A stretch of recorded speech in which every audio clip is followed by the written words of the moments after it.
नमस्कार सगळ्यांना. दुपारच्या जेवण या चॅनलमध्ये मी तुमचं परत एकदा स्वागत करते. आज आपण बघणार आहोत रसगुल्ला कसा बनवायचा ते. त्यासाठी मी 1 लिटर फुल फॅट क्रीम दूध घेतलेलं आहे. दूध लो फ्लेमवरती गरम करायला ठेवलेलं आहे. दुधाला उकळी आली की त्याच्यामध्ये आपण थोडं विनेगर ॲड करत दूध फाडून घ्यायचं आहे आपल्याला. 2 चमचे विनेगरसाठी मी 2 चमचे पाणी ॲड केलं आहे आणि बाकीची सगळी तयारी करून घेतली आहे. म्हणजे जेव्हा आपलं दूध फाडून रेडी होईल तेव्हा आपल्याला या गाळणीमध्ये गाळून घ्यायला बरं होईल. त्याच्यानंतर साईडला मी सिरप बनवून घेतलेला आहे, शुगर सिरप. 1 वाटी साखरला 3 वाटी पाणी घेतलेलं आहे आणि 4 वेलची टाकलेली आहेत त्याच्यामध्ये. साखर छान डिझॉल्व होऊ द्या पाण्यामध्ये. त्याच्यानंतर त्याच्यामध्ये आपल्याला रसगुल्ल्याचे गोळे बनवून छान 10 मिनिट शिजवून घ्यायचे आहेत. दुधाला छान उकळी आलेली आहे.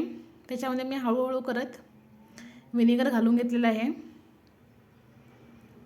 असं गोल फिरत आपल्याला सगळं विनेगर घालून घ्यायचं आहे. दूध छान फाटलेलं आहे. एक साईडला पाणी झालेलं आहे.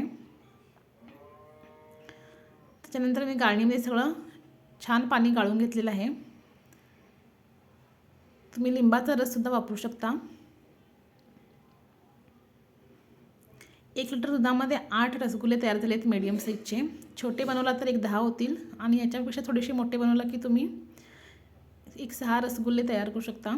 त्याच्यानंतर विनेगर घातलेलं आहे म्हणून मी स्वच्छ थंड पाण्याने धुवून घेतलेलं आहे आणि सगळं पाणी छान गाळून घेतलेलं आहे.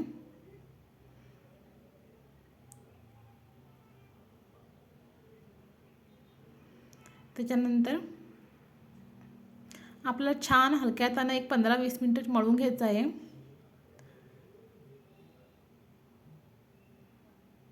छान अगदी हलका होईल तोपर्यंत.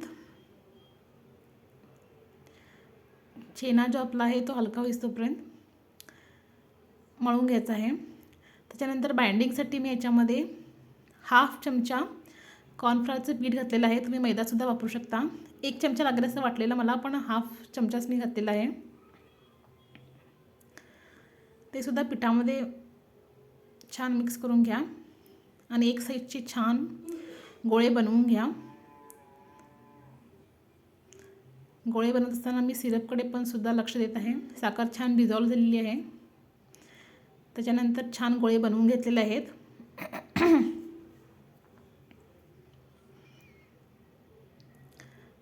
खूप कमी इन्ग्रेडियंट्समध्ये हा पदार्थ होतो आणि खायला पण खूप छान लागतो.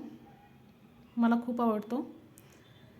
कुणाकुणाला रसगुल्ला आवडतो त्यांनी कमेंट करून सांगा. साखर छान डिझॉल्व झालेली आहे. त्याच्यानंतर मी सगळे गोळे सिरपमध्ये घालून घेतलेले आहेत. पहिला 10 मिनिटं छान शिजवून घेतलेले आहेत मी. त्याच्यानंतर थोडेसे हलवून अजून 10 मिनिटं मी शिजवून घेतलेले आहेत. काही वेळ पण लागत नाही हे बनवायसाठी.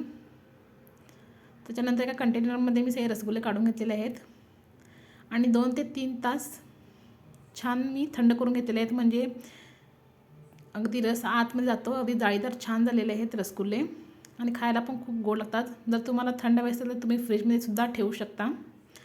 आता मी तुम्हाला एक कट करून सुद्धा दाखवणार आहे कसा ज्युसी छान झालेला आहे रसगुल्ला. आतून अगदी जाळीदार